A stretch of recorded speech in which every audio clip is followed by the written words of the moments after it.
I do think most brands should be at the very least dipping their toes in and looking for correlation opportunities to be able to look at that top-down view and not just be stuck in a silo channel by channel and relying on that self-graded homework from the platforms. I think it is worth at least trying to create that. And again, I do think this is an area where making the decisions on who you work with and the compositions of those teams and the longevity of those teams will have a big impact in your business. Welcome to Contrary to Popular Opinion, a podcast hosted by Vujade Digital.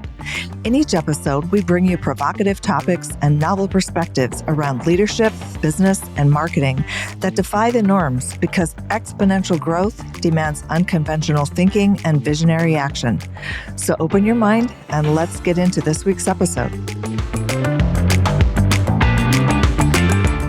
Hey everyone, Kelly McGuire, co-founder of Vujade Digital. Excited to talk about today's topics.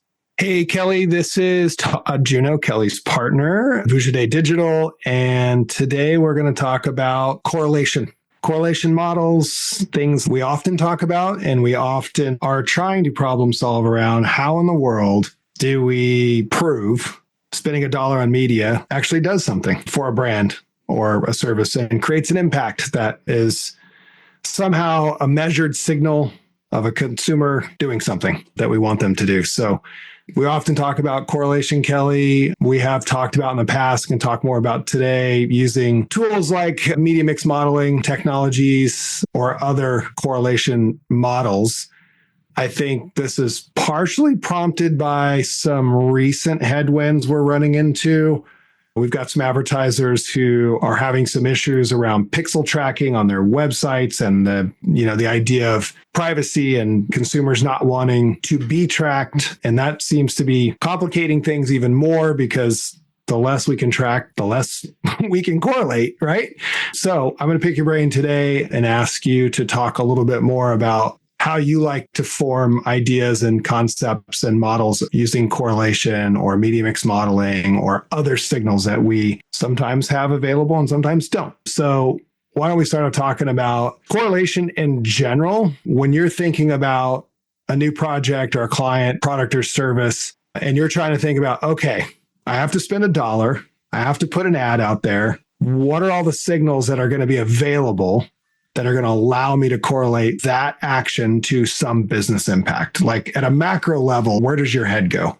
Yeah, I think it's a really interesting topic. I think it's core to the fundamentals of what we do as a business. Whenever this topic comes up, it brings up the old adage that everyone kind of refers to in our industry where I think it was Ogilvy or one of the godfathers of advertising that kind of said, I know 50% of my marketing doesn't work. I just don't know which 50%. And that's always sort of the cliche that comes up on that. And I think the idea of correlation modeling really makes me think about the ebbs and the flows of the business that we're in and the promises that have come and gone and the technologies that have come and gone and the data availabilities that come and gone, where we've gone into this world of I can tell you exactly step by step the journey that someone goes through, to data privacy, taking all of that away and understanding everything from last click attribution to first touch to algorithmic models of all of the credit giving and all of those things in the process, and to the Facebooks. And all of these are just different ways that everyone's trying to scramble to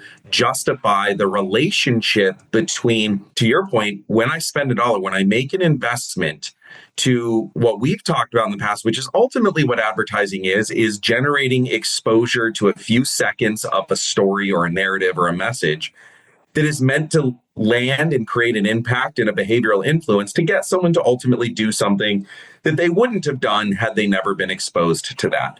And developing a relationship between spending money on creating that opportunity, creating that communication channel to that behavior, and then that behavior ultimately resulting in some kind of ROI, some kind of a business outcome. Now, what we have to factor in there is all kinds of businesses and products have different life cycles and different journeys to them. Some things are as simple and as impulse purchase oriented of, I saw a Facebook ad, I clicked on it and I bought it. And that's a very short journey. It's pretty easy to say, okay, saw an ad, clicked on it, made a purchase. Very short connective tissue. You can really see, okay, 1 to 1 equals 2. I know that ad ultimately got me a sale. Most things, especially nowadays, aren't as simple as that. They don't flow in that short of steps and that short of journeys with individual influence on that user's journey. So you have to start to look at it in, okay, well, what if you have to start looking at things in a funnel where you can't just say, you've never heard of my brand or my product. I'm simply going to serve you an ad and you're going to buy it in a short time frame.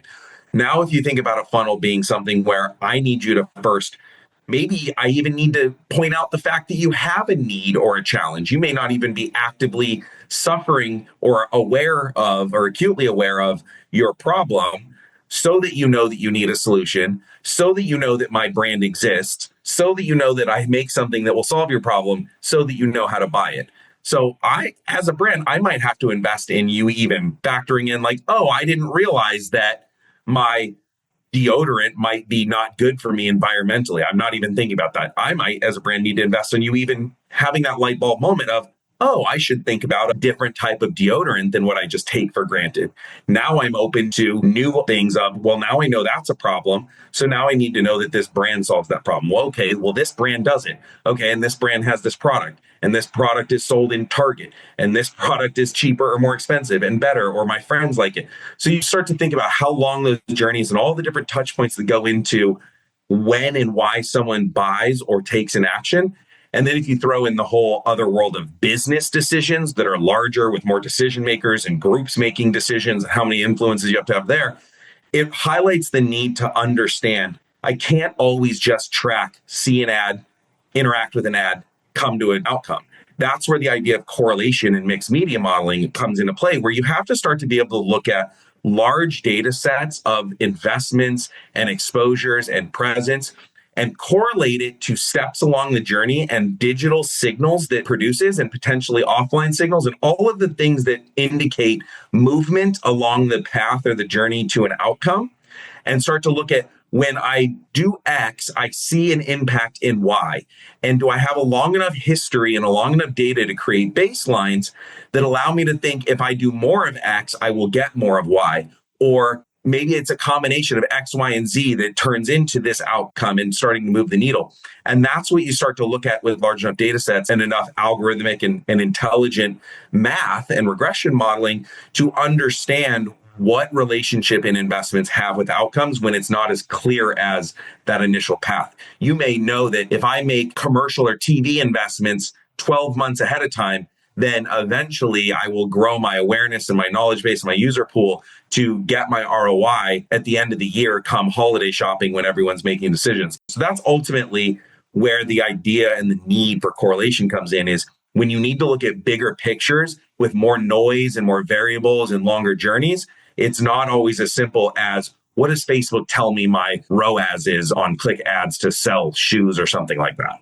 Some of the things that I tend to come across a lot is whether or not correlation and causation end up being in the same place, or that they're not, right? Maybe those two things are conflicting, right? That correlation doesn't necessarily always mean causation, and that even things like media mix modeling can't identify some of that stuff. So when you think about correlating all these signals and things that we're doing in a marketplace or a marketer's putting out there in marketing, and then you have to really sort of get down to, is it correlation? Is causation intertwined in that? Do you draw a distinction somewhere? Is there some line where you draw a distinction between correlation and causation in your mind about how media impacts things? Because that's a real challenge, right? There is an unknowable variable about what we do that's just impossible to know.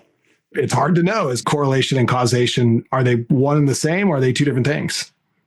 Yeah, I mean, this is where the idea of confidence levels comes in. And this is where the length of historical data and the direction that it indicates the likely outcomes are, right? It's not as simple as you don't just run a media mix model one time, come up with a X equaled Y, and that's it. It is an ongoing foundational thing where you're constantly ingesting, you're constantly learning that model, and it's getting smarter over time, where it sees those relationships and the needles moving and what the outcomes are. And at the end of the day, the outcomes of it are predictive. They are predictive with degrees of confidence of likely what did lead to something or what could happen if you did things.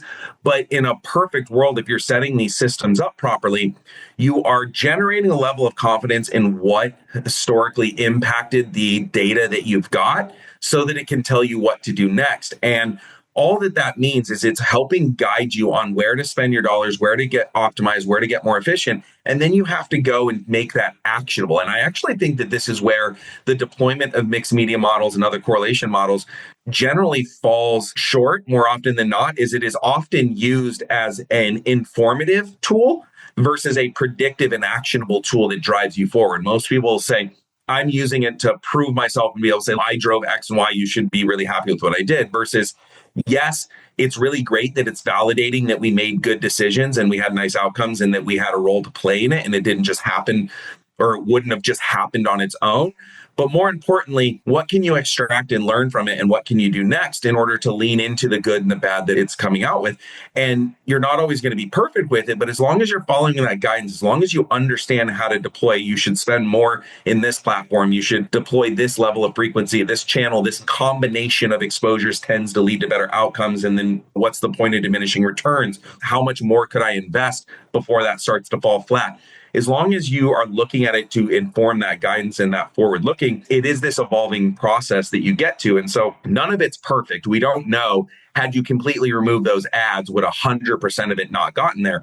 But what these models can be very good at is it can start to show you what it does believe the non-media driven baseline, that if you stop spending today, what is likely to continue to happen anyway, versus what is marketing driven as a whole, and then what components are the most efficient at driving the best outcomes on that. And again, it's guidance. It is levels of confidence that the data says is likely true. But again, it's the breakdown of data and where to go with it.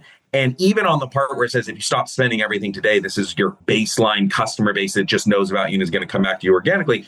It can't really tell you, does that last for 3 months, 6 months, a year? Like, when does that start to wither and die down? And what's the halo effect there? But what it does is it paints this picture of indicating as I make decisions and as I make investments, I am seeing data come in and it's making use of that. And it's not just the platforms trying everything they can to take as much credit and show the best ROI and ROAS. I mean, that's self-graded homework from Google and Facebook and all these things. They want to take credit for I played a role in every single sale. They want, obviously, the more results they show they drove, the more you're going to spend on their platforms. And so you really start to get this self-graded homework from them where they're trying really hard to work ways to make it look as good as possible. So having another layer that's looking agnostically as a whole from the layer on top, and not just looking at the one-to-one ad equal this, equal that, but really when we see at scale and in large sets, what's the movement? It's a really nice second layer that helps guide that and understand it. And a lot of times it is very much, how big is my market? How much more could I be doing? What am I leaving on the table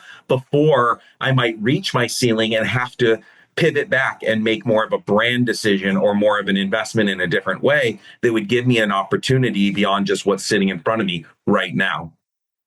Have you seen scenarios where correlation, even using an MMM tool, over a course of time, things change dramatically, like where the mathematical inferences of the model or things change over time, and that time could be responsible for market factors changing, right? It could be seasonality. It could be anything, right? These things aren't just build them and they sort of hold true through the course of time, right? Time has something to do with probably how these change, right?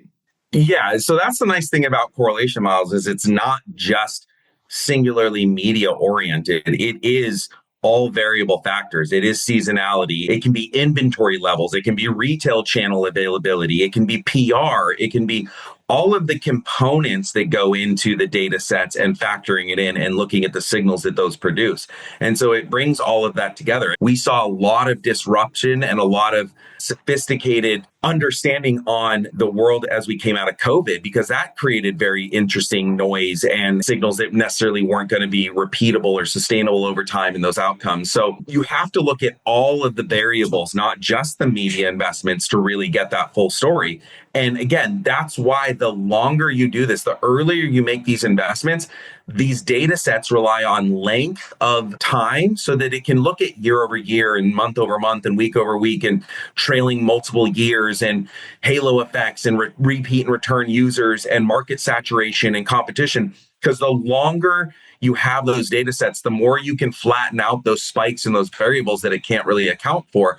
But again, it's not a perfect scenario from day one, but it's why an early investment in this becomes very valuable, because you start to know your own business from a higher vantage point, right? It's not in the weeds. It's not as myopic as what my meta platform says my ad results are, what my sales in 1 year tells me what it is. It's a top-down view of all of the variables in play. It's almost like looking down on a chessboard and being able to see all the pieces and kind of planning ahead and understanding what the possibilities are and looking a few moves ahead and kind of game planning. If I made this move, what does that possibly look like? And if these things happen, what is the landscape tells me things would shift in those understandings? Again, it's not perfect. If you do this, you'll definitely see this outcome. But with that level of data and that understanding, you can start to say with 95% confidence, this should lead to this. And even if a model tells you something should happen and you deploy it and it doesn't happen, that in and of itself becomes a data point that then informs the model to adjust and say, well, what led to it? What didn't happen? What variables were in play that didn't create that outcome? Maybe you reached the ceiling faster. Maybe you exhausted a retargeting pool, or maybe a competitor did come in and undercut. But it gives you an environment to be able to see these elements. Whereas if you just have blinders on and tunnel vision on what you're doing and things like ROI and platform, you can lose the forest for the trees a little bit without this vantage point from a strategic level. Another thing we've encountered that'd probably be good to talk about. What's the minimum data that's required? Because I know we've talked about this in several situations where it'd be nice to have, but we don't have, or we need certain types of data. So if you had to advise people listening, like if you're thinking about getting into these more advanced correlation, causation, MMM modeling type environments, what's the minimum barrier to entry that a brand, a product, a service has to have out in market even for this to work? Yeah, I mean, your best starting point is you benefit best when you have about 2 years of trailing data, give or take. Doesn't mean you can't do it. I mean, if you don't have that, you can start from now. It just won't be as accurate until you get further out and can smooth out some of that seasonality. But you usually want about 2 years of trailing data. And you want to be able to break down with some level of granularity the dollar investment and the market presence. So impressions, any sort of existence of presence of any marketing factor that impacts about 5% or more of the outcome. So anything that you feel makes up about 5% or more of what is leading to your outcomes, whether that's PR, out of home, TV, digital, meta, anything like that. You need to be able to say, okay, I can isolate this variable and say how much I spent and how much exposure or presence in market I created from this thing that led to whatever the outcome data I'm measuring this to. And when I say outcome data, that's going to be sales, customers, whatever the thing driving your business and your revenue is, that's what you're correlating it to. This investment leads to this business outcome. And when this business outcome goes up or down, I want to know what factors are driving it. And that's the relationship that you have to really be able to define and look at large data sets. And it has to be consistent, right? You can't have 1 year where you ran connected TV and then the other one you ran it in totally different ways and environments, where if you use that data set, the outcomes and the relationship between those things to the business outcome don't equal the outcome you want because there was too big of a shift that happens. You need length of data and you need the ability to show investment or presence in market against a business outcome at a granular level for everything that's about 5% or more. And then you can get a pretty good picture of what those relationships equal. So I guess for lack of better terms, okay, so a new brand couldn't do this, right? Because you're saying, hey, we need a year or two worth of data. So this isn't really applicable for anything new to market. A new business couldn't necessarily get the full predictive, what should I be doing with strong levels of confidence.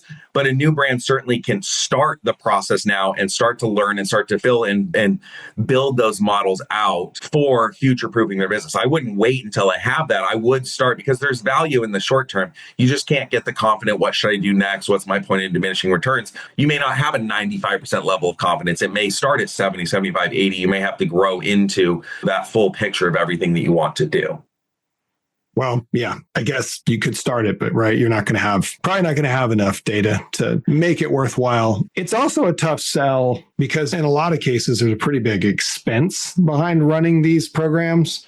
If you were in charge of a product or service today and had an ad budget and you were the marketing person who was in charge of growing said brand, product, or service, what argument would you make to say the C-suite to get them to approve buying this by investing in a tool like this? Because we talked to a lot of marketers and they don't invest in this and they've struggled to make the argument internally for how to get the money to invest in this. So I guess, how do you validate the return on investment for something like this? Like, to me, there's not a scenario where I would not put this into play. I can't imagine why you wouldn't want to have this, but it seems incredibly rare that we come across somebody that's already got it in place. And normally we're the ones charged with putting it in place. But even there's a tough argument to make, right? To get the investment for it. So how do you validate this?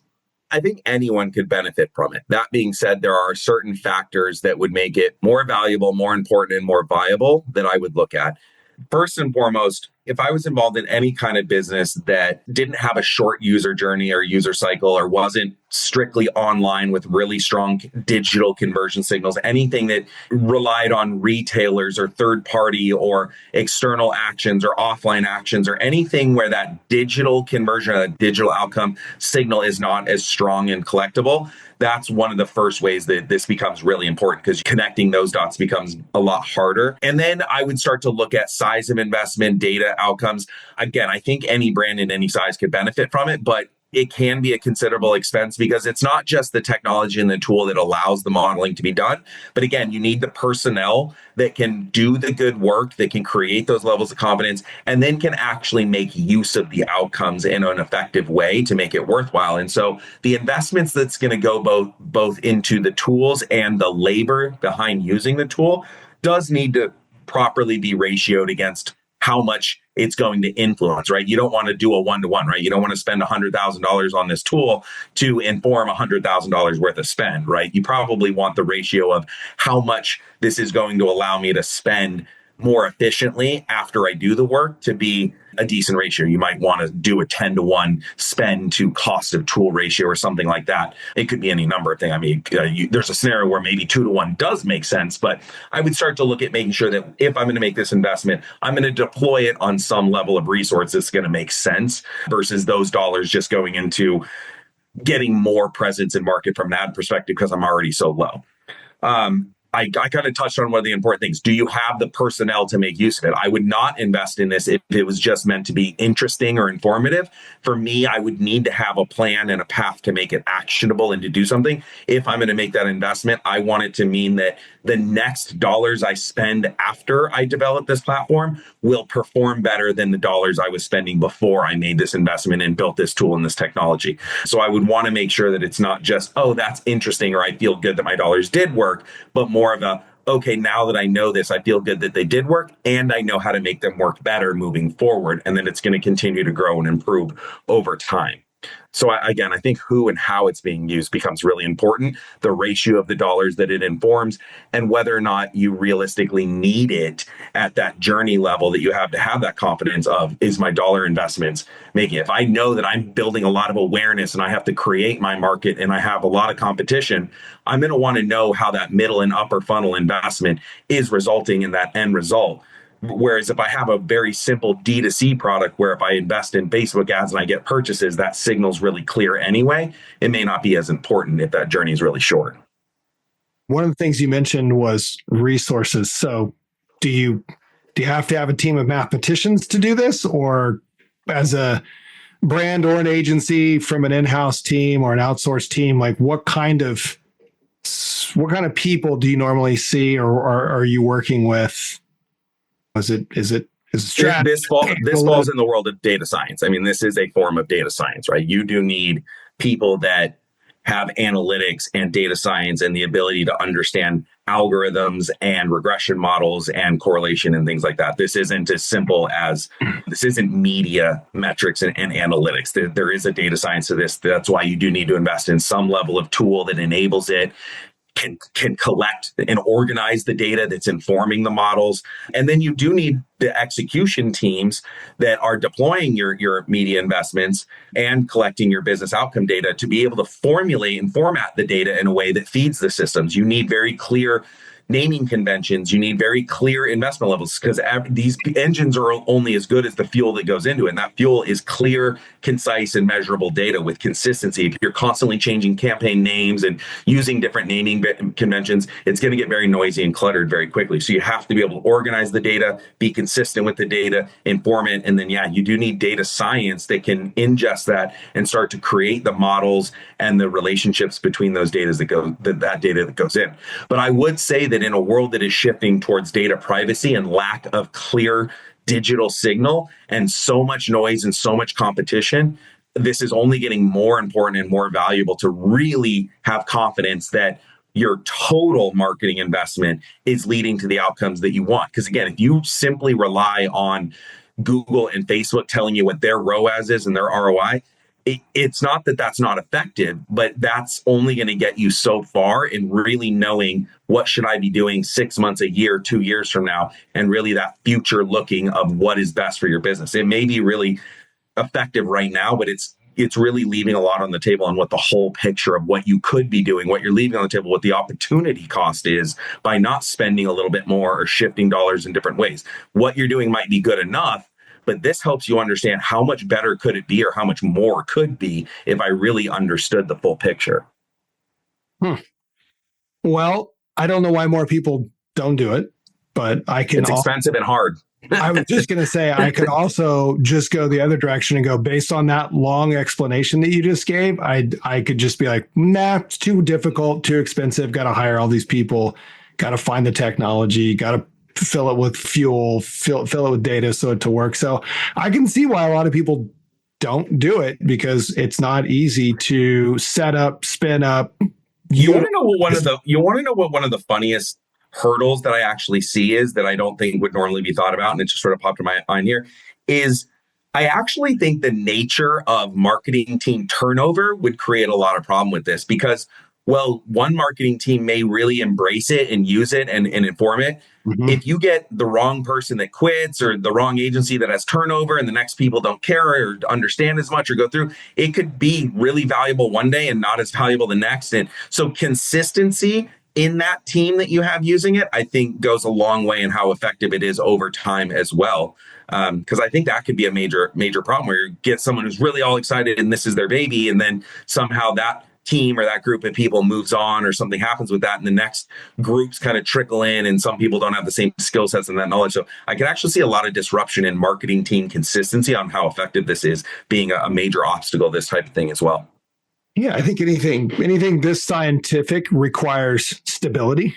Like in a lot of science, stability is core to how things work and the ultimate outcomes of them. So yeah, I would agree. People stability, technology stability, data signal stability, all those things are very critical to this type of modeling working over a course or a period of time to be valuable enough that you can have a degree of confidence in its output that you can then make decisions from. So, well, complicated subject, expensive subject, but something that I would encourage anybody that's spending money on marketing and media, they should darn well be thinking about this because I feel like you're flying blind in a lot of ways if you're not. I mean, I don't really know how you can have correlation or causation sort of in your reporting or analytics if you're not running something like this. I guess there are other proxy metrics and ways to do it because, of course, not every client has this, but boy, this sure makes it a lot